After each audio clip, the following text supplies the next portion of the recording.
ஜூலை மாதம் 25ஆம் நாள் நம்முடைய மருத்துவர் ஐயா அவர்கள் பிறந்த நாள் அன்றைக்கு பசுமை தாயகம் நாள். அந்த நாள் நான் ஒரு நடைபயணத்தை மேற்கொள்ள இருக்கின்றேன். தமிழ்நாடு முழுவதும் 100 நாட்களில் மக்களை சந்தித்து, நேரடியாக சந்தித்து, தமிழக மக்களின் உரிமைகளை மீட்டெடுத்த பயணம் அது. தமிழக மக்களின் உரிமைகள் மீட்டெடுக்கின்ற ஒரு நடைபயணம் மேற்கொள்ள இருக்கின்றேன். தமிழ்நாட்டு மக்களுடைய உரிமைகள் எவ்வளோ இருக்கு. அதை இதுல 10 உரிமைகளாக அதுல எல்லாம் சுருக்கி வச்சிருக்கிறோம்.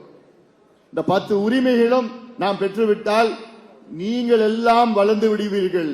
தமிழ்நாடு இந்தியாவின் முதன்மை மாநிலம் மட்டுமில்ல. இந்த உரிமைகளை நம்ம மீட்டெடுத்தோம்னா தமிழ்நாடு இந்தியாவில் மட்டுமில்ல, சிங்கப்பூருக்கு நிகராக தமிழ்நாடு போட்டி போடலாம்.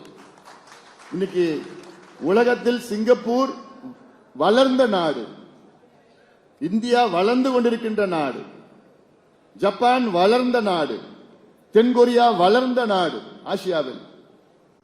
அப்படி தமிழ்நாடு ஒரு மாநிலம்தான். ஆனால் சிங்கப்பூருக்கு நிகராக நம் தமிழ்நாட்டை முன்னேற்றம் அடைய வேண்டும் என்றால் இந்த 10 உரிமைகளை அரசு நமக்கு கொடுக்கணும், செயல்படுத்தணும், நாம அதை பெறணும். மு.க. ஸ்டாலின் முதலமைச்சர்கிட்ட போய் கேட்டா கொடுப்பாரா? அதெல்லாம் அவருக்கு முதல்ல தெரியுமா என்ன நடக்குதுன்னு?